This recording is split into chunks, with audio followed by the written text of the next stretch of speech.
Hello, La. Lumabas lang po ako ha. Bumili po kasi ako ng gamot ni nanay eh. Eh kasi yung nireseta po ni Dr. Flores, wala po dun sa pharmacy sa ospital. Apo, pabalik na rin po ako. Sige. Uy! May aksidente! La, wait lang po ah. Mutiya! Tulungan niyo kami! Tumawag ang ambulansya! Mutiya! Mutiya! Missing ka, Mutiya! Teka, sino ka? Doktor po ako. Assess ko lang po yung kapatid niyo. Miss? Mutiya? Miss? Mutiya! Mutya? Mutiya, gumising ka na, Mutiya! Cha? Mutiya! Mutiya! Dahan-dahan lang. Dahan-dahan lang po.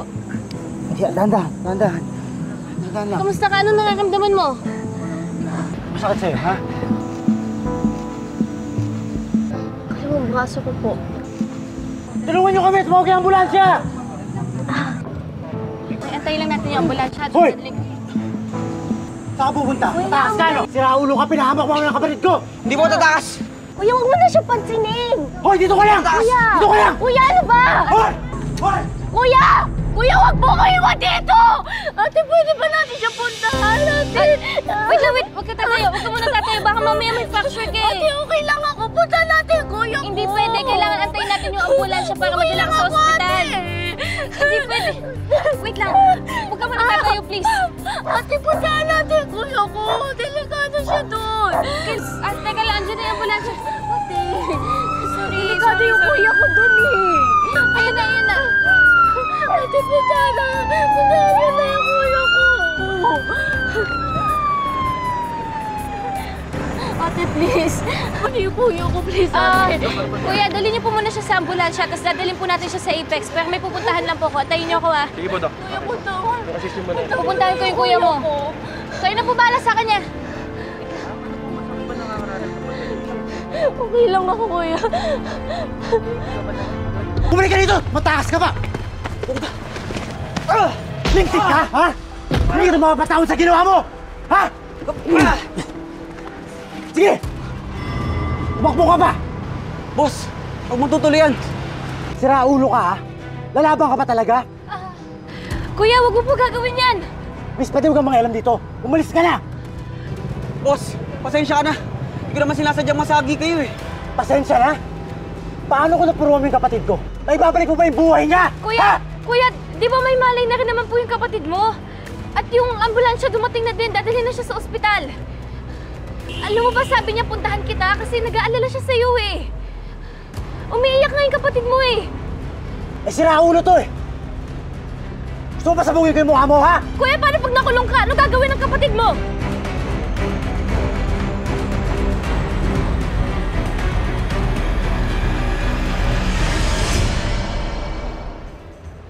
Pasalamat ka at hinahanap na ako ng kapatid ko.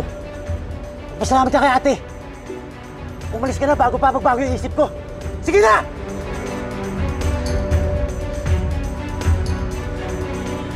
Asan yung kapatid ko?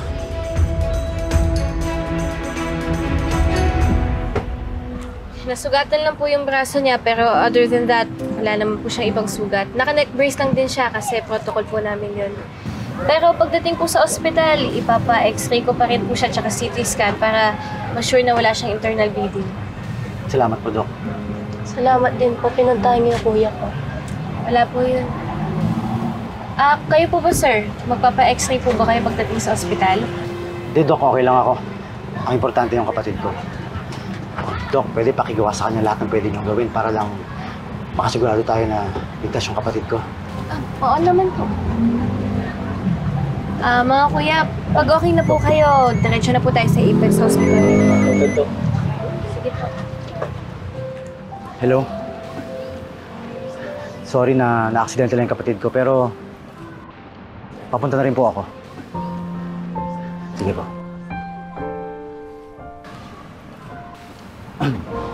Kaya,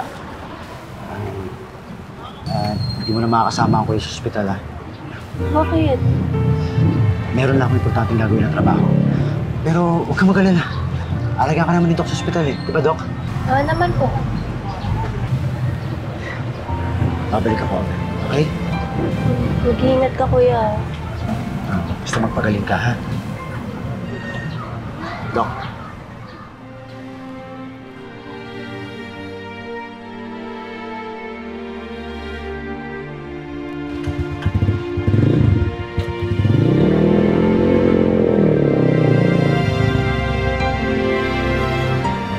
Sweet niyo naman magkapatid. Nakakaingit kayo. Oo naman po. Mahal na mahal ka si Kuya.